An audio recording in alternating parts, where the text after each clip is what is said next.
Good morning બાળકો. ધોરણ 6 unit 2 યુનિટનું નામ છે a sheep can walk. Activity 1 A work in group, recite and sing. બાળકો, સૌપ્રથમ આપણે આ કવિતાનું પઠન કરીશું. I am jumping, look at me. Can you jump as I do? Yes, I can. Yes, I can. I am dancing, look at me. Can you dance as I do? Yes, I can. Yes, I can. I am sleeping, look at me. Can you sleep as I do? Yes, I can. Yes, I can. બાળકો, હવે આપણે આ કાવ્યને ગુજરાતી કરીને સમજીએ. પહેલો stanza જોઈએ. I am jumping, હું કૂદી રહ્યો છું. I am jumping, look at me, હું કૂદી રહ્યો છું, મારી સામું જોવો બધા. Can you jump as I do? હું કૂદી શકું તેવી રીતે તમે કૂદી શકો છો? Yes, I can. Yes, I can. હા, હું કૂદી શકું છું. હા, હું કૂદી શકું છું. બીજો સ્ટાન્ઝા. I am dancing, હું નૃત્ય કરી રહ્યો છું. I am dancing, look at me, હું નૃત્ય કરી રહ્યો છું, મારી સામું જુઓ. Can you dance as I do? હું ડાન્સ કરું તેવી રીતે તમે કરી શકો છો? Yes, I can. Yes, I can. છેલ્લો સ્ટાન્ઝા. I am sleeping, હું સૂઈ રહ્યો છું. I am sleeping, look at me, હું સૂઈ રહ્યો છું, મારી સામું જુઓ. Can you sleep as I do? હું સૂઈ રહ્યો છું તેવી રીતે તમે સૂઈ શકો છો? Yes, I can. Yes, I can. મજા આવીને બાળકો એક્ટિવિટી 1માં? એનો એ વિભાગ જોયો. હવે આપણે બી વિભાગ જોઈએ.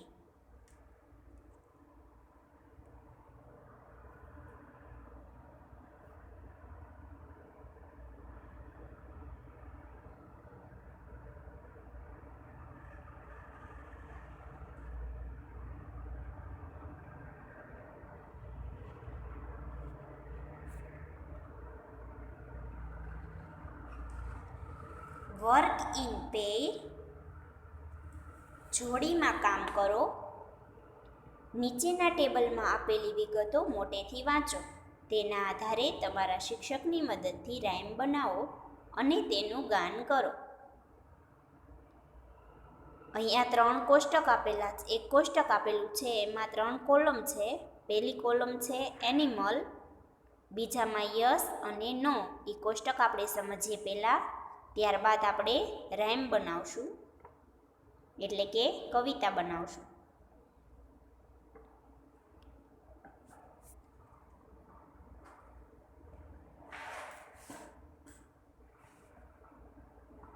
પહેલા ખાનાની અંદર એનિમલ આપેલા છે, એટલે કે પ્રાણીઓ આપેલા છે.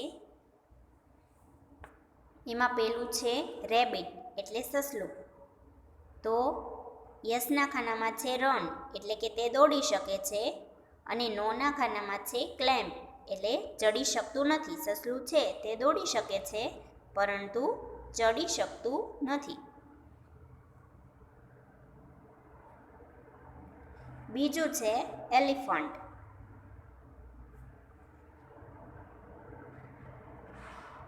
હાથી હાથીની અંદર યસના ખાનામાં છે લિફ્ટ. લિફ્ટ એટલે વજન ઊંચકવું. તો હાથી છે તે વજન ઊંચકી શકે છે. અને નોના ખાનામાં છે જમ્પ એટલે કૂદકા મારવા, પણ કૂદકા મારી શકતો નથી. હાથી છે તે વજન ઊંચકી શકે છે પરંતુ કૂદકા મારી શકતો નથી. ત્યાર પછીનું ત્રીજું છે રેટ એટલે ઉંદર. તો ઉંદરની અંદર યસના ખાનામાં છે કટ. તો ઉંદર કાપી શકે છે. અને નોના ખાનામાં છે રોડ, ROAR. રોડ એટલે ગર્જના કરવી, પણ ગર્જના કરી શકતો નથી. ઉંદર છે તે કાપી શકે છે પરંતુ ગર્જના કરી શકતો નથી. ત્યારબાદ છે ડોગ એટલે કૂતરો.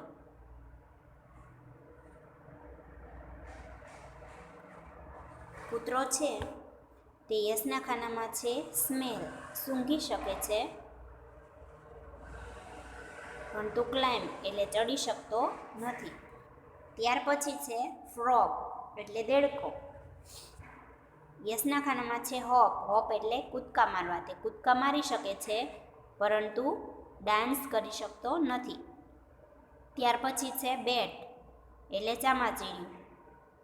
તો તે ફ્લાય એટલે ઉડી શકે છે પરંતુ જમ્પ એટલે કૂદકા મારી શકતું નથી. ચામાચીડિયું ઉડી શકે છે પરંતુ કૂદકા મારી શકતું નથી. ત્યાર પછી છે ક્રોકોડાઇલ એટલે મગર. ક્રાઉલિંગ કરી શકે છે એટલે કે ગળવાની પ્રક્રિયા કરી શકે છે પરંતુ ચ્યુ એટલે ચાવી શકતો નથી. ત્યાર પછી છે સ્નેક એટલે સાપ. તે હિસ એટલે સિસકારા મારવા. સિસકારા મારી શકે છે પરંતુ સાંભળી શકતો નથી, હિયર. અને છેલ્લું છે આંટ. આંટ એટલે કીડી. તે વોક ચાલી શકે છે પરંતુ સૂઈ શકતી નથી. સ્લીપ એટલે સૂવું. હવે આપણે કોષ્ટકના આધારે કવિતા બનાવીએ. તો અહીંયા 2 સ્ટાન્ઝા બનાવીને આપેલા છે, તેવી રીતે આપણે બીજા મેં તમને કોષ્ટક બનાવ્યું સમજાવ્યું તે પ્રમાણે બનાવવાના છે. રેબિટ છે તે હાથીને કહે છે કે આઈ એમ રનિંગ, હું દોડી શકું છું. I am running, look at me, હું દોડી શકું છું, મારી સામું જો. Can you run as I do, હું દોડી શકું તેવી રીતે તું દોડી શકે છે. તો હાથી કહે છે કે no I can not, no I can't, ના હું દોડી શકતો નથી. પછી ચામાચીડિયું છે તે હાથીને કહે છે કે આઈ એમ ફ્લાઇંગ, હું ઉડી શકું છું. I am flying, look at me, હું ઉડી શકું છું, મારી સામું જો. Can you fly as I do, હું ઉડું તેમ તમે ઉડી શકો છો. No I can not, no I can not, ના હું ઉડી શકતો નથી. આવી રીતે બાળકો તમારે red, dog, frog, crocodile, snake, ant એની બબેની પેરમાં બનાવવાનું છે. ત્યાર પછી પેજ નંબર 15 પર જુઓ. આ એક્ટિવિટી 2 ખૂબ જ રસપ્રદ અને મહત્ત્વની એક્ટિવિટી છે. આ એક્ટિવિટીમાંથી તમને ઘણું બધું જાણવા મળશે. તો જોઈએ આપણે બાળકો. Animals have special abilities. Read the following sentences allowed. પ્રાણીઓ પાસે ખાસ શક્તિઓ હોય છે. તો ચાલો આપણે તેને જોઈએ. પહેલું છે hippopotamus. A hippopotamus can run faster than a man. Hippopotamus છે તે માણસ કરતાં પણ વધારે ઝડપથી દોડી શકે છે. સાચું માની શકાય બાળકો? કારણ કે એનું શરીર ખૂબ જ જાડું હોય છે, તે બહુ મોટો હોય છે, છતાં પણ માણસ કરતાં પણ વધારે ઝડપથી તે દોડી શકે છે. ત્યાર પછી છે ઊંટ અને ઉંદરની વાત છે. A rat can last longer without water than a camel. ઉંદર એક એવું પ્રાણી છે કે તે જે ઊંટ કરતાં પણ વધારે સમય સુધી પાણી વિના રહી શકે છે. ત્યાર પછીનું છે સાયબર વાઘનું, Siberian ટાઈગરનું.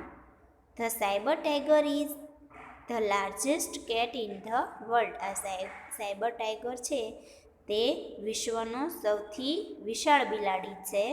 It weigh up to 300 kilograms. 300 kilo કરતાં પણ વધારે તેનું વજન હોય છે. It can eat 27.2 kilogram of meat at one meal time. તે ખાવા બેસે ત્યારે 27.2 કિલો જેટલું માંસ ખાઈ જાય છે. ત્યાર પછી મગરનું જોઈએ. A crocodile can not move its tongue and can not chew. મગર છે તે તેની જીભ ફેરવી શકતું નથી, હલાવી શકતું નથી બહુ વધારે સમય સુધી, અને તે કોઈ પણ વસ્તુને ચાવતો નથી, ગળી જાય છે સીધું. ત્યાર પછીનું કીડીનું છે. The ant can lift 50 time its own weight. કીડી છે તે તેના વજન કરતાં 50 ગણું વજન વધારે ઉપાડી શકે છે. The fastest mammal dolphin can swim up to 56 kilometer per hours. Dolphin નામની માછલી છે તે 1 કલાકની 56 કિલોમીટરની ઝડપે તરી શકે છે. ત્યાર પછીનું છેલ્લું છે. A giraffe can clean its ear with its 21 inch long tongue. Giraffe છે તે તેની 21 ઇંચની લાંબી જીભથી તેના કાન સાફ કરે છે. પેજ નંબર 16 ઉપર જુઓ બાળકો.